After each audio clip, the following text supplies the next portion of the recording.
Es Edgar Castro Zapata, efectivamente, perdón, bisnieto del general Emiliano Zapata Salazar. Tiene la licenciatura en Historia por la Escuela Nacional de Antropología e Historia, diplomado en Historia de México por la Academia Mexicana de la Historia y actualmente es director general del Instituto Pro Veteranos de la Revolución del Sur, organismo descentralizado del gobierno del estado de Morelos, presidente de la Fundación Zapata y los Herederos de la Revolución, secretario general del Frente Zapatista de la República, miembro fundador de la Cátedra Emiliano Zapata en la Universidad Zapata de la Universidad Autónoma de Chapingo y coautor de los libros La presencia de Emiliano Zapata en Milpa Alta, en colaboración de compilador con Armando Ruiz por la Secretaría de Cultura del Gobierno del Distrito Federal, publicado en el 2009. Otro más, A 100 años del Plan de Ayala, en colaboración de compilador con Francisco Pineda Gómez, coedición con Coediciones ERA y la Fundación Zapata y los Herederos de la Revolución. Otro más, Ofrenda a la memoria de Emiliano Zapata, edición facsímil para conmemorar el centenario luctuoso del general Emiliano Zapata Salazar. Otro más, además, colaborador del proyecto Rostros Zapatistas, base de datos del Instituto Pro Veteranos de la Revolución del Sur, en coordinación con el Colegio de México. Y entre los reconocimientos que ha recibido está el del Senado de los Estados Unidos por la labor social y cultural al presidente de la Fundación Zapata, Edgar Castro Zapata, por parte de Harry Reid, senador de los Estados Unidos en el noviembre del 2012. Condecoración de la presea Arturo Carrasco Bretón, en reconocimiento y su dedicación y compromiso social y por fomentar el estudio de la historia de México.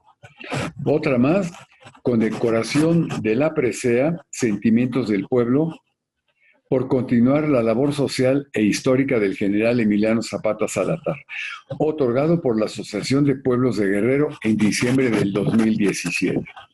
Y hoy nos presenta la conferencia Francisco Villa desde la perspectiva zapatista. Así que te escuchamos con gran interés, sobre todo para conocer más la imagen, la figura de Francisco Villa. Adelante, Edgar.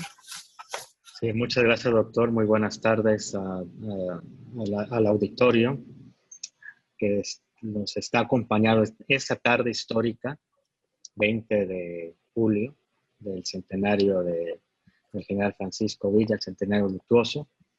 Agradecer al equipo del Centro de Estudios de Historia de México, Fundación Carlos Slim. Muchas gracias por la atenta invitación y las atenciones. Bueno, en este marco conmemorativo de los 100 años del asesinato de líder norteño conocido, un personaje emblemático de la llamada Revolución Mexicana de 1910, polémico, con claroscuros, como todos los seres humanos que somos, ¿no? A mí me tocó un tema interesante. Pancho Villa, con su perspectiva zapatista, me di a la tarea de consultar fuentes de la historiografía zapatista, desde las primeras fuentes, como Gildardo Magaña, los tomos de Emiliano Zapata y el agrarismo en México, y bueno, y el trabajo historiográfico que nos ha legado el doctor Francisco Pineda Gómez. Creo que ver este tema nos permite adentrarnos en las fuentes zapatistas para entender a otras fracciones revolucionarias como fue el villismo, ¿no? Y en este tema, entrando en materia, la historia los encontró sin previo aviso. Villa y miembros del Ejército Libertador del Sur en 1912. Estas son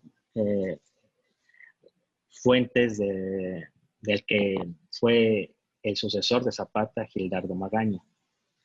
Francisco Villa, quien poco antes de ser nombrado por el presidente Francisco I. Madero como general honorífico y que combatió en el norte contra los oroquistas bajo las órdenes de Victoriano Huerta, el día 4 de julio del 12 fue internado en la penitenciaría del Distrito Federal.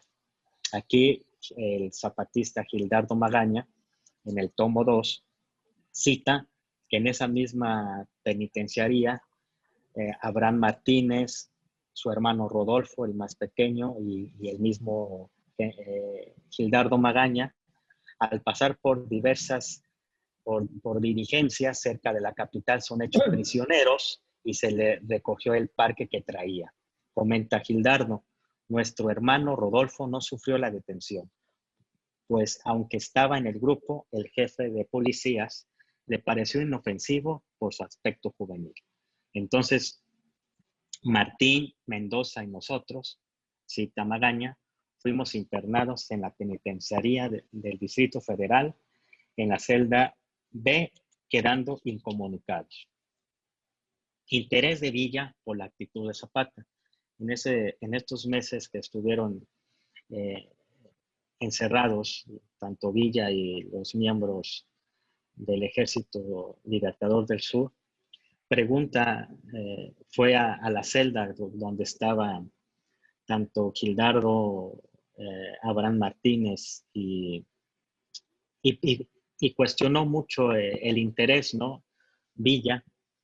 Y quiero citar algo que también el gran historiador villista Friedrich Katz también hace referencia en este primer encuentro que tuvo Villa con los zapatistas, pero no adentra en este testimonio que lo cita el mismo Gildardo Magaña en su obra, ¿no?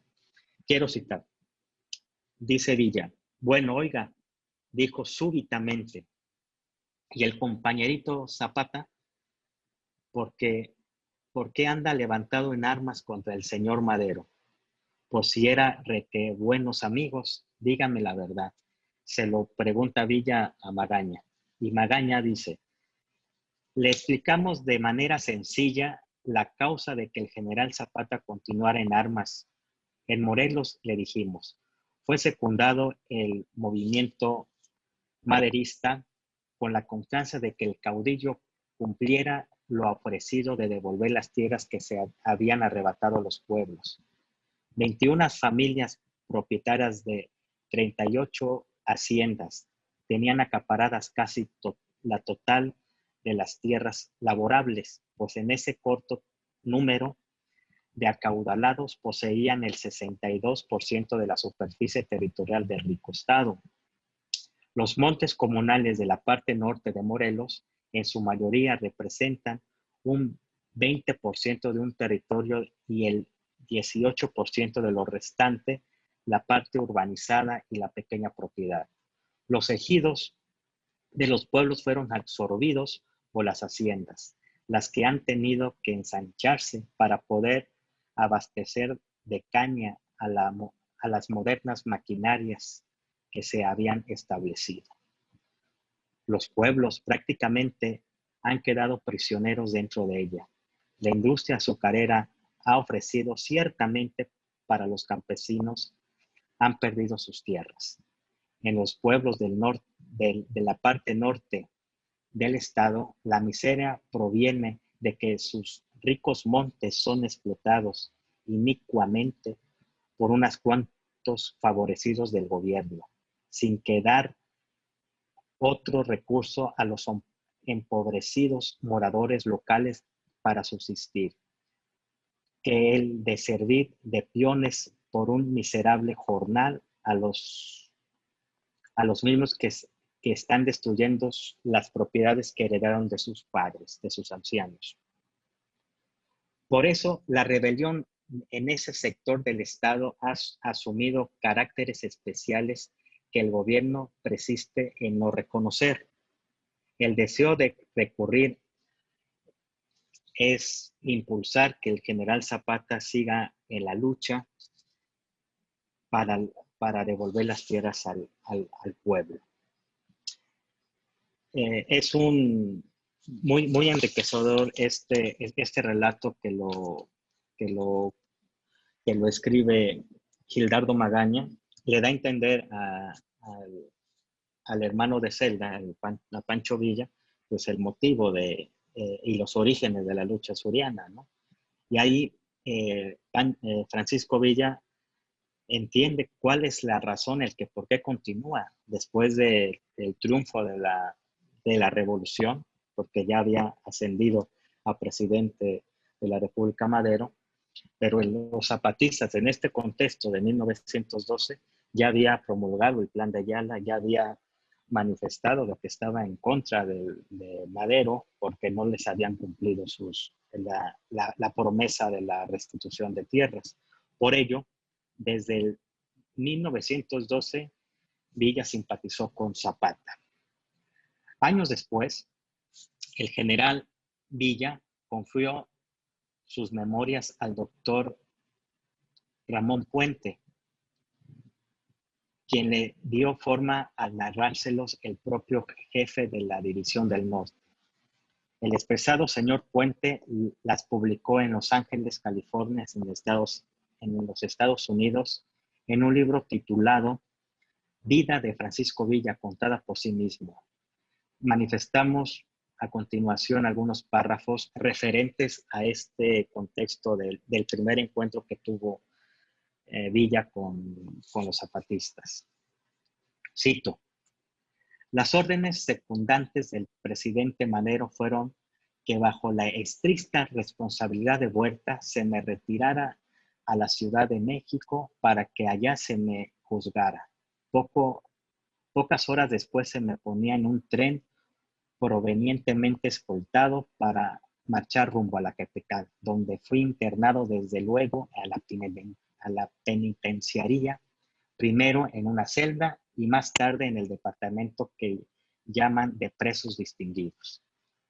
Una vez en aquel encierro y Sevilla, que al principio me parecía una de las cosas más insoportables, acabé por resignarme por mi suerte y me dispuse a sacar las mejores ventajas de aquella triste situación.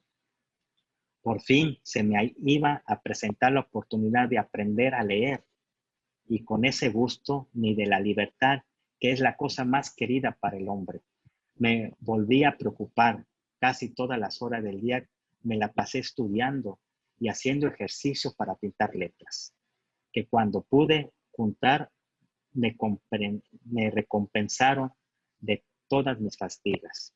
En el establecimiento, o sea, en la penitenciaría había escuelas para los presos, pero yo tuve la buena fortuna de encontrarme entre los compañeros de prisión a un joven coronel de las fuerzas del general Emiliano Zapata, llamado Gildardo Magaña, que siendo persona instruida y de buena voluntad para transmitir sus conocimientos, se tomó empeño a enseñarme y no se limitaba a una simple lección, sino que me traía en varios libros y después de varias horas me platicaba sobre muchos esos asuntos que satisfacían todas mis dudas. Para Gildardo Magaña, por Gildardo Magaña conocí también cuáles eran los pensamientos de los revolucionarios del sur, a los que encabezaba el general Emiliano Zapata, y en el que me contaron sobre los abusos cometidos de los terratenientes y de la manera esclavista cómo se había tratado a aquellas gentes. Me hicieron comprender desde entonces la justicia que había en su rebelión y simpatizar con toda mi alma con aquel caudillo al que los periódicos de México pintaban como un monstruo de crueldad y le achacaban los más grandes errores. En este contexto, desde 1913 hasta la culminación del 14, cuando se encontraron tanto Villa y Zapata en Xochimilco. Creo que es de la perspectiva, yo creo que ahí fue el choque de dos personalidades tanto ideológicas, pero también hicieron amistad, congeniaron más bien sobre el enemigo en conjunto. Tanto Villa y Zapata, el enemigo era Venustiano Carranza, porque había desconocido la Convención de Aguascalientes, y bueno, y los convencionistas, Villa y Zapata, pues establecieron el gobierno, ¿no? Y por ende, fueron el encuentro de este diciembre de 1914, y creo que da muy bien el título de mi charla, la perspectiva, ¿no? Porque ahí chocaron entre el calzón de manta con los trajes militares, ¿no? Muy agringados, pero creo que la coincidencia, como lo expresaban en su relación epistolar ambos generales populares, eh, fue en establecer en que la única manera para salvar la revolución era hacer justicia a los más pobres. Y quiero comentarles que el viernes 4 de diciembre de 1914 al mediodía, acompañan a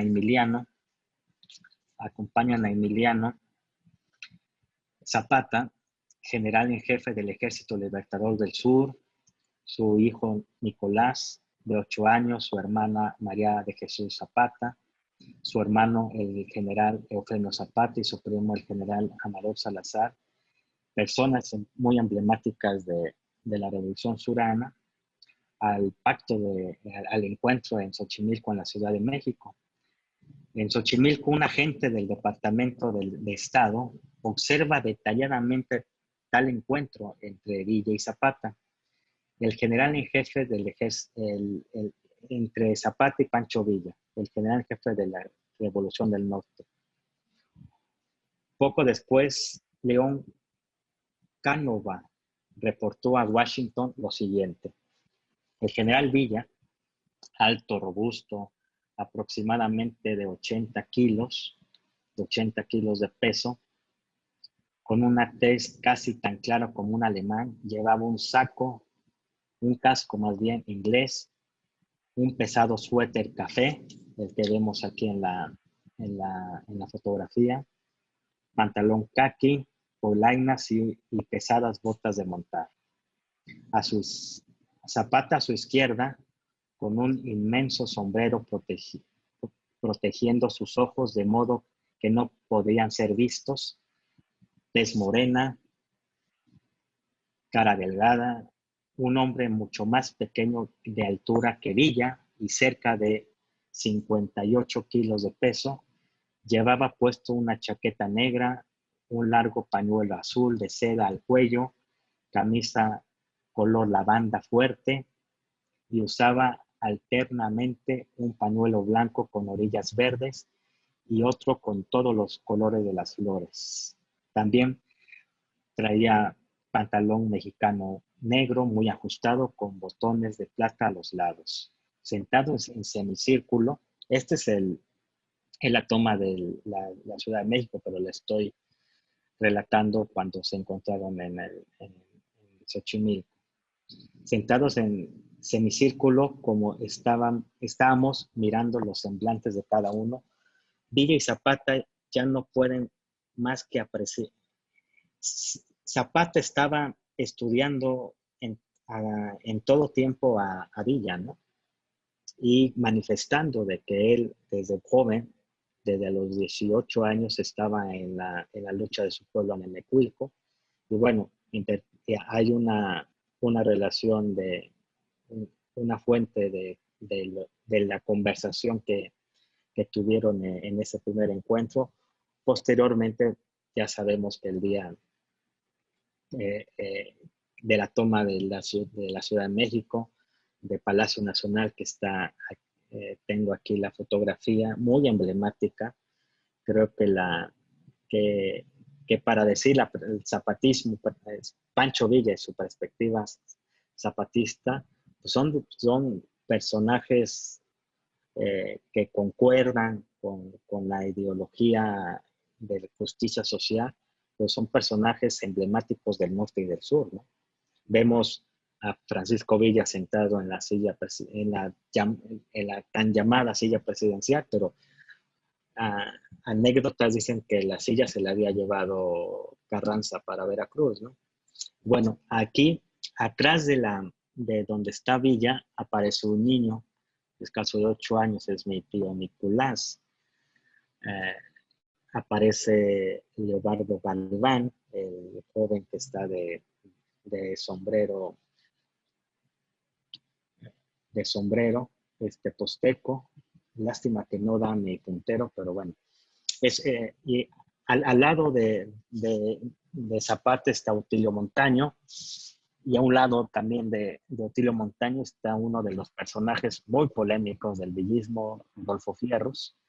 Pero quiero comentar que este encuentro que se llegó al establecimiento del gobierno de la convención, en la historiografía, en el trabajo que hace el doctor Francisco Pineda Gómez, más precisamente en su libro 1915, pues sí hay una identificación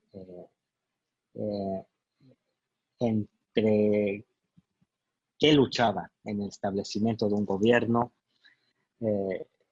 formaron parte y proclamaron leyes muy radicales, ¿no? Pero también hubo diferencias dentro de los ejércitos del norte y del sur, ¿no? En ese tiempo, cuando el gobierno de la convención estaba gobernando, estaban en el poder, hubo un percance, unos enfrentamientos entre villistas y zapatistas, y fue muerto Paulino Martínez. Entonces, a lo que hemos de entender con base a las fuentes y con lo que ha comentado el doctor Pineda, pues gente interna que no se identificaban ni con Villa y Zapata, pero que los trataban de separar. Por ejemplo, el asesinato de Paulino Martínez, que era una de las personas tan cercanas al general Zapata, fue asesinado, y eso pues que eso hacen pues que las relaciones se dificulten, ¿no? Pero creo que el aporte a 100 años del asesinato del general Villa, creo que pues hay que irnos a las fuentes, tanto villistas y zapatistas, ¿no? Para tener nuestra propia interpretación, no yéndonos a las fuentes carrancistas, que les van a decir que lo contrario de estos personajes. Bueno, quiero también comentar que tanto en las filas zapatistas sí había una completa reconocimiento tanto de Villa y de la División del Norte, que aquí tengo una fuente del doctor Moroni Spencer, que la noche del día 9 de diciembre de 1914, ya regresándose los zapatistas a sus territorios, la banda de Tlayacapa, que había entrado el día 4, 5 y 6 a la Ciudad de México, había amenizado en la entrada de estos dos personajes. Y bueno, la banda de Tlayacapa, ustedes han de saber que es una de las bandas más antiguas de México y un emblema de nuestro estado, ¿no?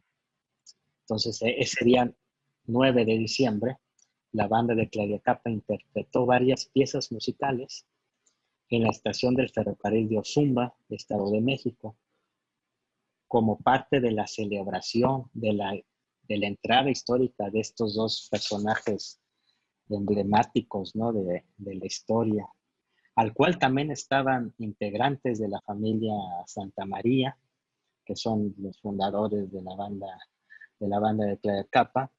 Uno de los jóvenes que hemos identificado, que tenemos su expediente aquí en las oficinas de la fundación, se llamó Cándido Santa María Alarcón, ¿no?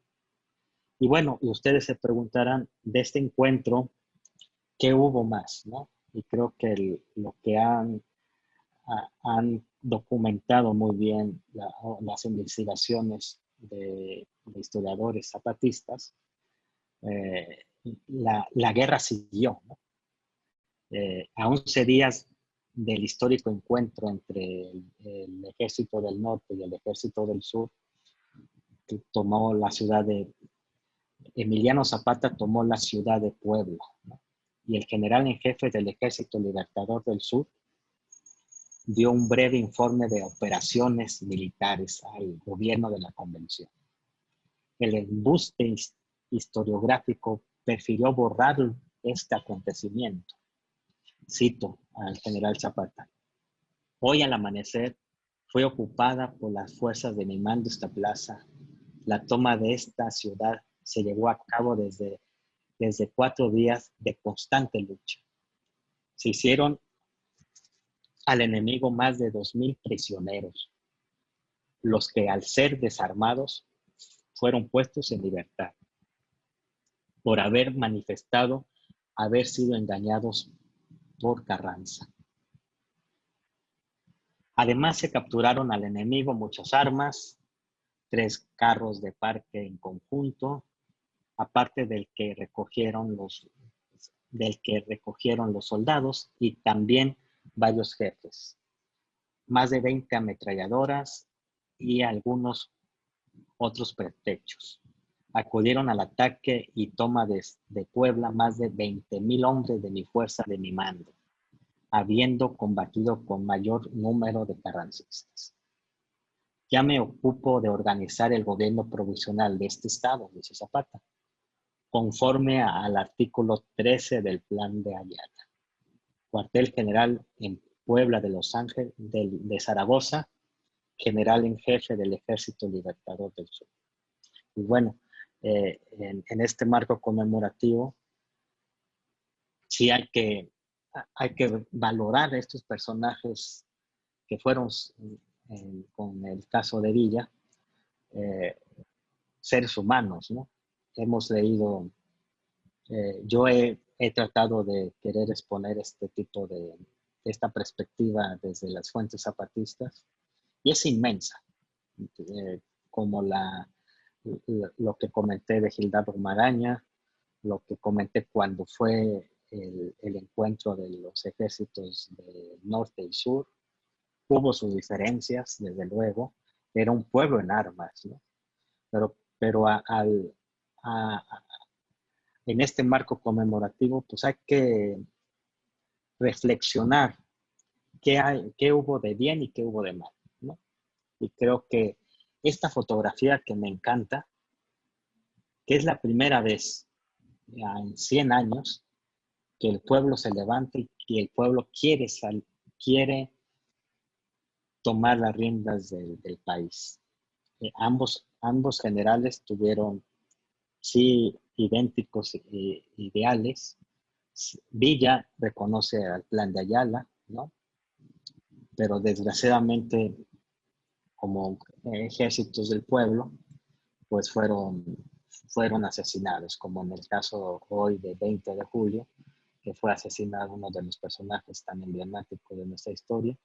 Y creo que lo más honroso para honrar a estos personajes históricos es darles un contexto, verlos con una crítica constructiva, ¿no?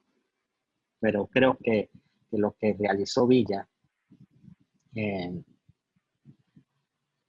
en incluirse gracias a Abraham González, que lo invitó a que formara parte de la revolución, pero también fortaleció los movimientos del norte,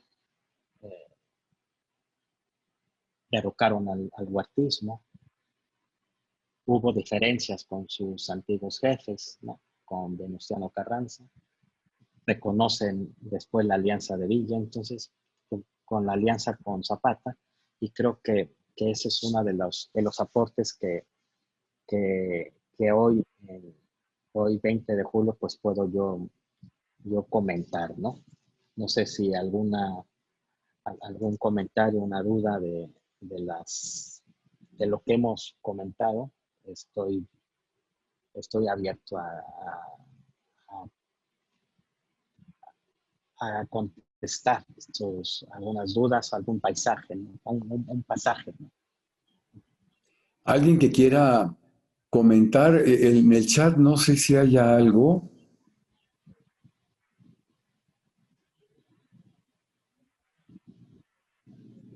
No, pues no, dice,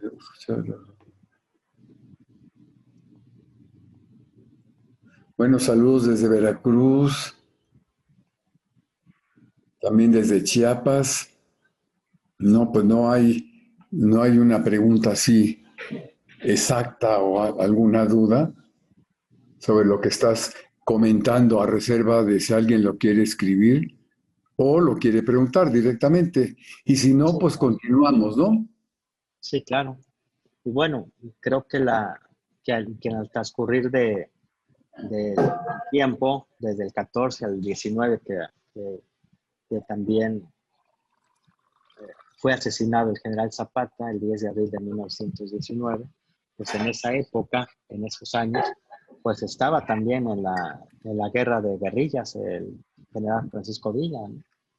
Y creo que lo que yo he comentado, escuchado y leído de fuentes también, testimonios de los entonces veteranos zapatistas, que sí tenían una gran identificación, ¿no? Pero como comento, el enfrentamiento o el contraste, ¿no? de gente del norte con el sur, ¿no? Y lo vemos pues en los caballos, ¿no? Los surianos traían caballos muy, muy pequeños, ¿no? Y los norteños, bueno, pues tenían mucha variedad de, de armamento bélico, ¿no? Pero creo que el claro ejemplo de cómo desde la perspectiva zapatista, pues es este encuentro de diciembre de 1914, de, del encuentro de dos culturas, ¿no? Y creo que lo que siguió una guerra también muy difícil, que llegó, bueno, a la, al asesinato de ambos generales, ¿no? Que creo que lo que podemos rescatar en estos 100 años es, es leer sobre estos personajes como Villa, sus autobiografías, ¿no? Yo me adentré, aparte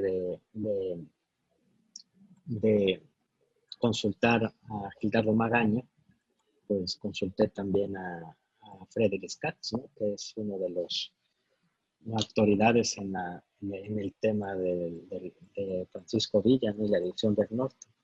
Y lo que él comenta es que el personaje está entre varias leyendas, ¿no? Tanto la negra, la heroica y la ser humano, el ser humano, ¿no?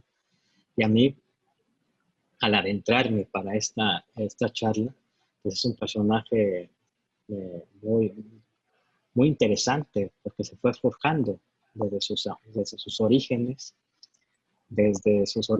y también desde sus orígenes en las montañas del norte, pues le dio todo el conocimiento del territorio, ¿no? Y yo creo que estos personajes se surgen no de las casualidades, ¿no? Sino de la casualidad. Y creo que, la, que el personaje da mucho que comentar, ¿no? No sé si quieran que preguntar alguna cosa, alguna pregunta, doctor. Óyeme, a mí me llama mucho la atención quién financiaba, ahora en esta imagen que nos estás poniendo, la cantidad de caballos que había y las armas, cómo se financiaban ambos grupos. Bueno, está muy documentado de que le favoreció mucho al ejército de Villa por estar en la frontera, ¿no? Ahí fue más bien la facilidad con algunos, con algunas personas de Estados Unidos. Lo que sí fue una, un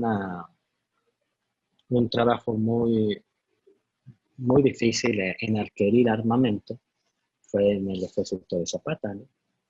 que, que desgraciadamente carecían de este armamento, ¿no? Entonces, cuando se encuentran en Xochimilco y sellan simbólicamente el pacto de Xochimilco, pues Villa le dice a Zapata pues que le iba a proporcionar armamento, pero se vino una guerra de Carranza con ambos ejércitos convencionistas que no tuvo la oportunidad de abastecer Villa Zapata, ¿no?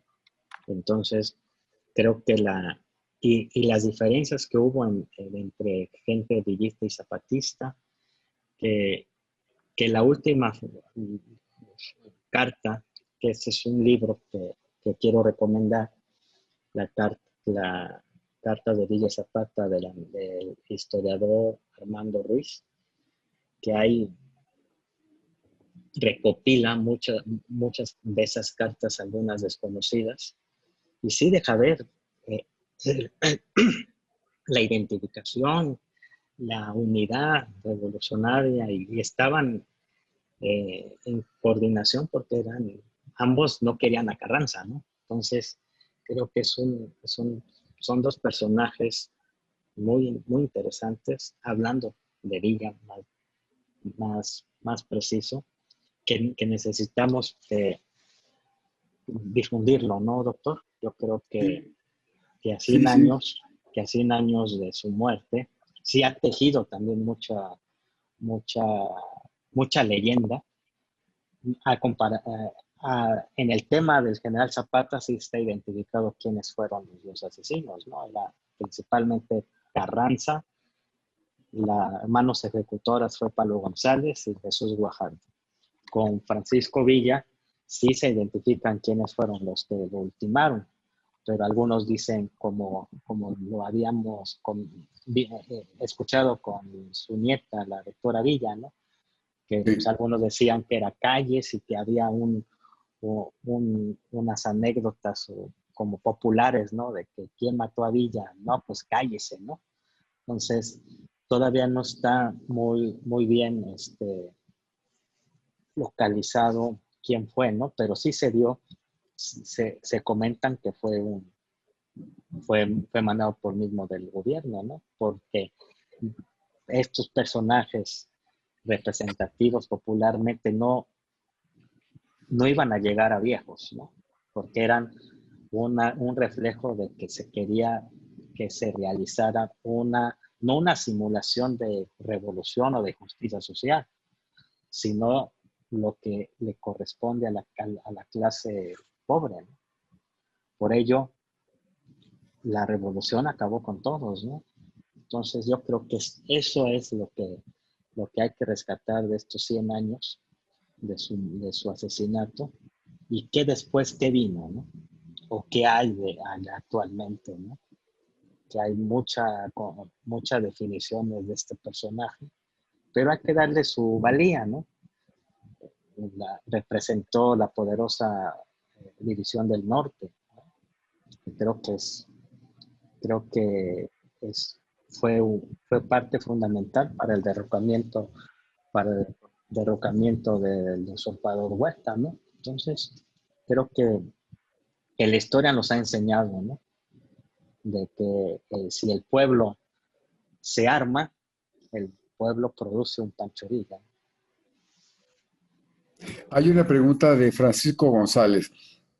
Dice, ¿por qué ambos personajes, tanto Zapata como al Centenario Villa, se le siguen dando los caracteres de generales si ambos carecieron de preparación militar, a diferencia, por ejemplo, de Ángeles u Obregón?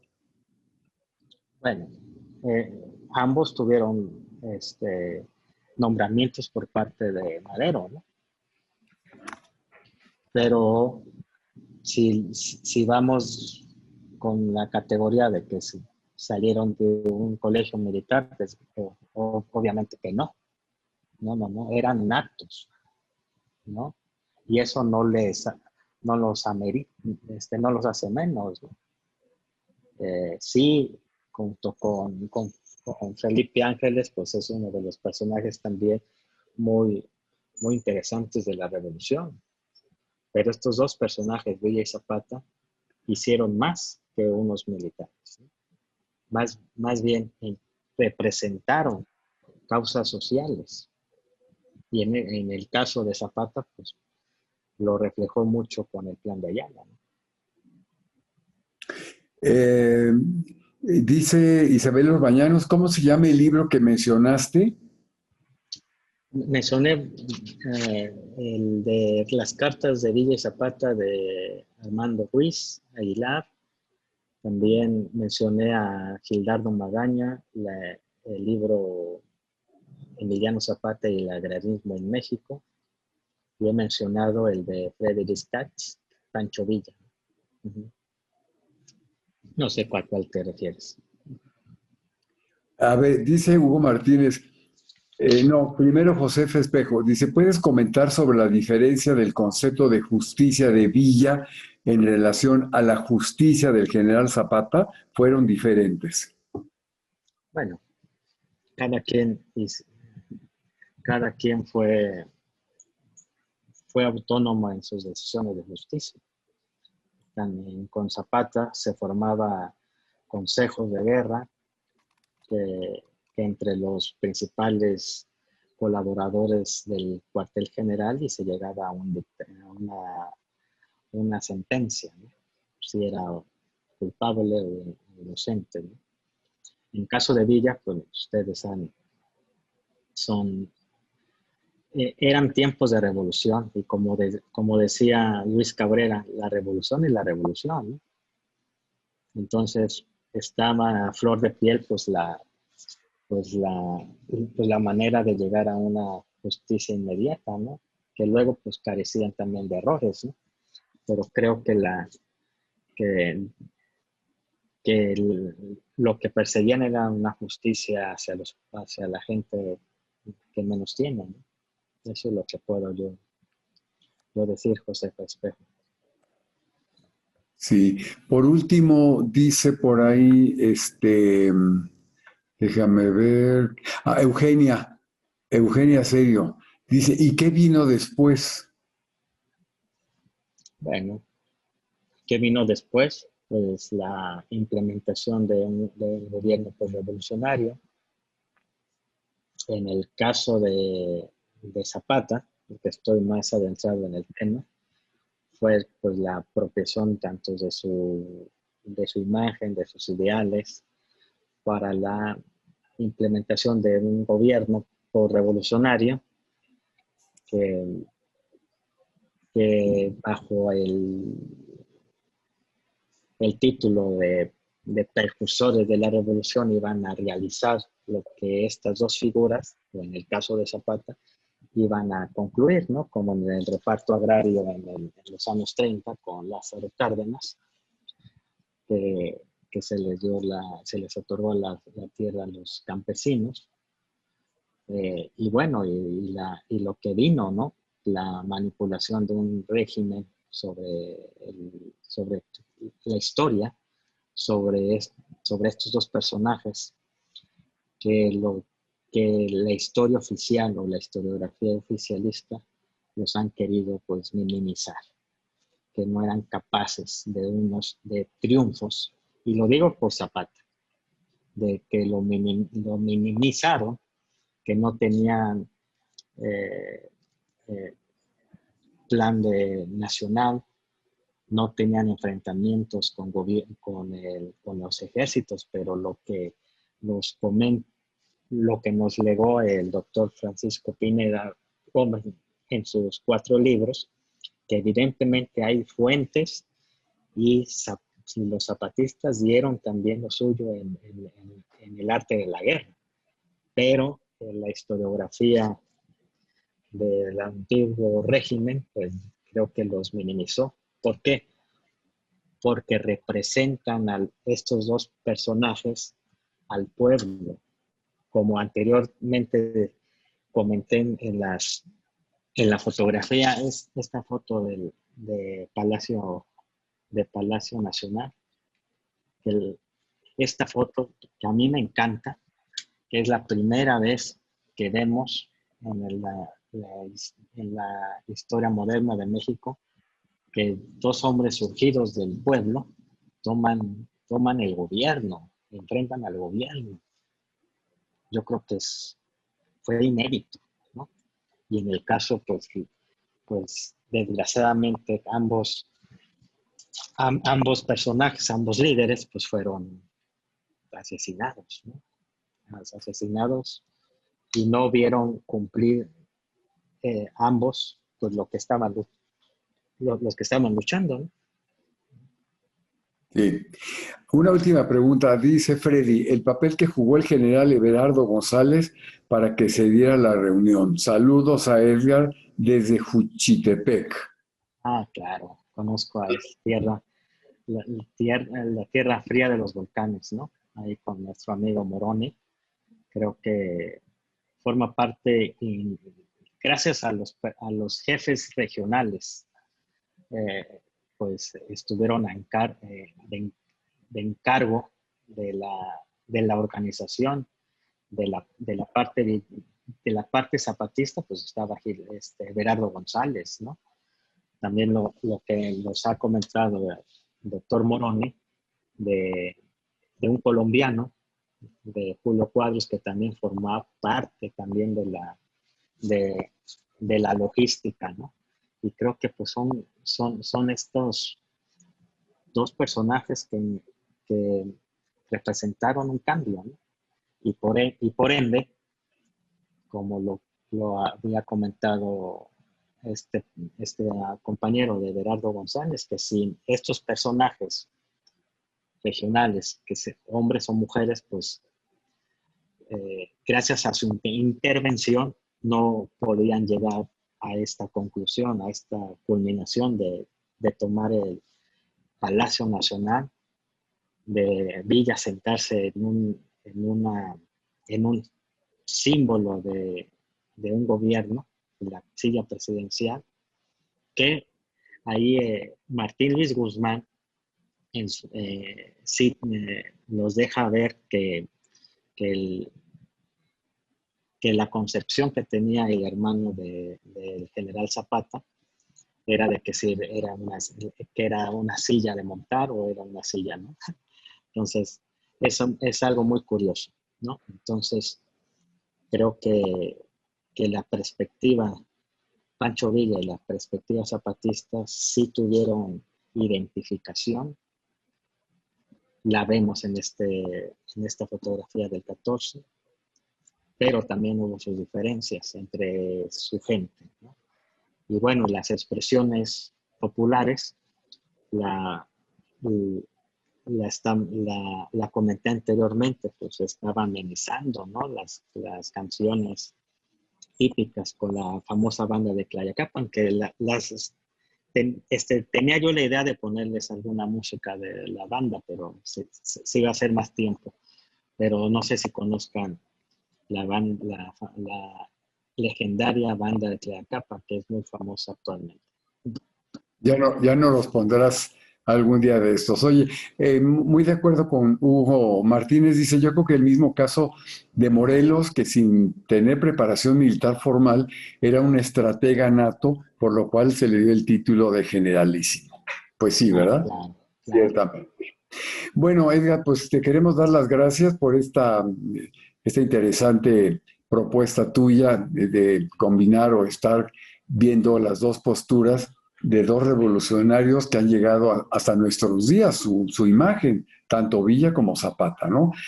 Yo creo que queda mucho todavía por comentar, no sé, quizá muchas anécdotas, porque pues fue un encuentro muy, muy particular.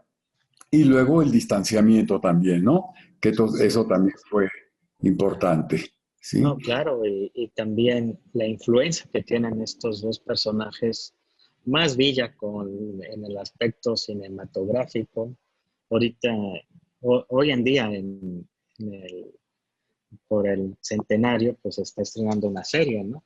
Sí. Y en el 19, cuando fue su centenario del general, no tuvo ese tipo de productos para la difusión ¿no? de su imagen, ¿no? Pero Pero es interesante. tuvo una exposición muy importante en Bellas Artes, Ah, también, también, también. con las Pero, debidas críticas también, algunas exacto, imágenes fuertes, ¿no? Sí, exacto. que estuvo una delegación que pidió que se quitara. Bueno, en fin, fue todo otro tema, sin lugar a dudas, ¿no? Pues, Edgar, muchas gracias. Ha sido muy Gracias. interesante tu charla, tus imágenes, sin lugar a dudas. Nos quedamos viendo aquí al general Zapata con su caballo, con su sombrero siempre muy bien puesto, siempre muy bien vestido, un hombre que cuidó mucho su imagen, ¿verdad? Y la Exacto, que ha exacto. llegado hasta nuestros días. Tienes muchos agradecimientos y bueno, pues Muchas esperamos gracias. tenerte en otra de nuestras reuniones para seguir profundizando en este tema tan interesante como es el zapatismo, ¿verdad? Muchas gracias, muchas gracias. El señor Cota dice, ¿en qué librería se puede conseguir su libro, el tuyo? Ah, pues apenas salió uno que se llama Emiliano Zapata, Testimonios de la Revolución del Sur, que ya están en las librerías de Miguel Ángel de Quevedo, ¿Y dónde se puede conseguir? En en el Sanborns. sótano, no, en sótano. Ah, en el sótano. Sótano. Bueno, ok. Bueno, pues muy bien. Pues como dice Josefa Espejo, Zapata vive, ¿sí? Ah, mira, tiene el nombre de la que se casó el general, José Espejo, Sí. Y que se dice llamaba. Eugenia Serio, dice, ¿cuál es la serie que mencionó? Hay una serie que en una plataforma Star, así, y se llama Pancho Villa. Ayer se estrenó y es una serie. Ah, bueno. No, no la he visto, pero me han dicho que está muy, muy interesante. Habrá que verla, sobre todo que nos des ¿cómo se llama? Tu punto de vista, ¿no? Pues muchas gracias, nos vemos el próximo martes y pues hoy es el día precisamente en que fue asesinado Francisco Villa, ¿verdad? Exacto. En un día 100 como hoy, años. hace 100 100 años, años. hace Hace 100 100 años. años. En Parral. Exactamente. Bueno, pues muy bien, pues muchas Muchas gracias a todos los gracias. 50 que estuvieron con nosotros y pues nos vemos la próxima sesión. Buenas Muchas tardes. gracias. Buenas Hasta luego. tardes. Buenas tardes.